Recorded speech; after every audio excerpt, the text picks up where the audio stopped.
Good afternoon, everybody. My name is Adeoye. I'm a student of Methodist Grammar School, Bodija, Irin. I'm 12 years old and I'm SS1 at SPL. I'm here to present a monologue of my story titled What Goes Around Comes Around. My story is about Esther Akinpelu.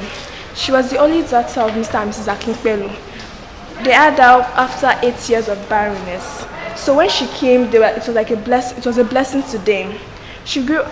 Esther grew up to be a very beautiful and well-trained girl. She finished her secondary school and she was admitted to the University of Irin. When she was in her hostel, she had 4 roommates. And those 4 roommates were divided into 2. There was a group of Grace and Prosper always attend lectures. They are good girls, always do their work. But she found them too boring. And those were the kind of friends her parents advised them to keep. But she found them too boring. But she liked the group of Vanessa and Precious, who don't attend lectures, always go around, so she chose to belong to them. But however, Esther became pregnant after being raped at a party she followed them to. Vanessa and Precious encouraged her to do abortion, but she realized her womb wasn't strong enough to do abortion. She had to give birth to the baby and dump her. She gave birth to a baby girl and dumped her in a faraway village. Esther grew wild and rebellious. She's always going out, going to parties, putting her education at stake until her final year when she got impregnated by a lecturer, Mr. Akin.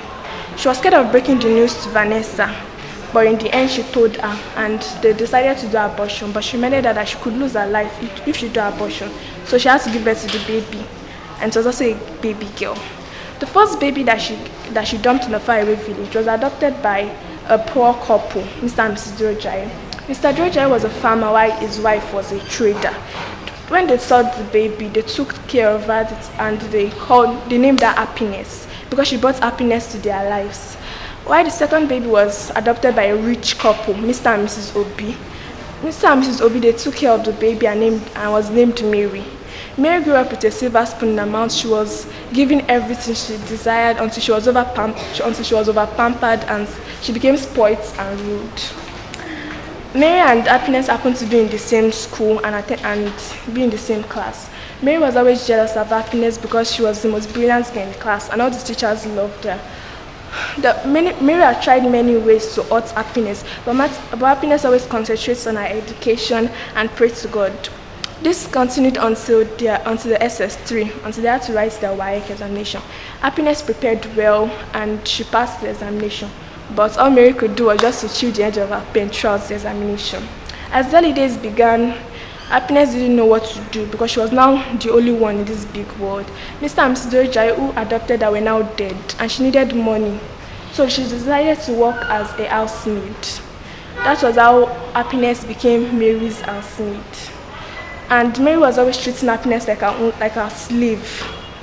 And meanwhile, Happiness was older than her with 1 year and 10 months. They didn't know they were sisters. And Mary was treated badly and unkindly in her house until Happiness had to live there. But before she left, she told Mary that whoever tread on the wrong path will get to the wrong destination. Because Mary started getting wayward. She became a prostitute.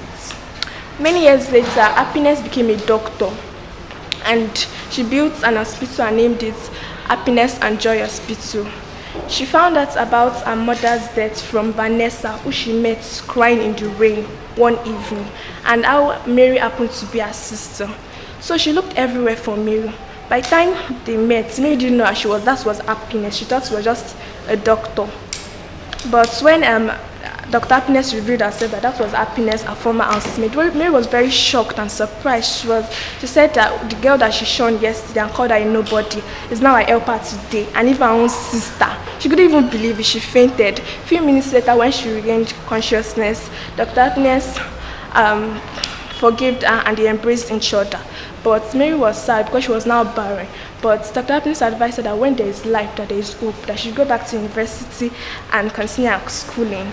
So Mary turned a new leaf and she went back to university and became a lawyer. And she got married to an accountant, and who she thought was barren gave birth to triplets. And she and her husband lived happily ever after. So I advised all my friends that I should be careful with Sean today. He or she might be your last source of hope tomorrow. Thank you.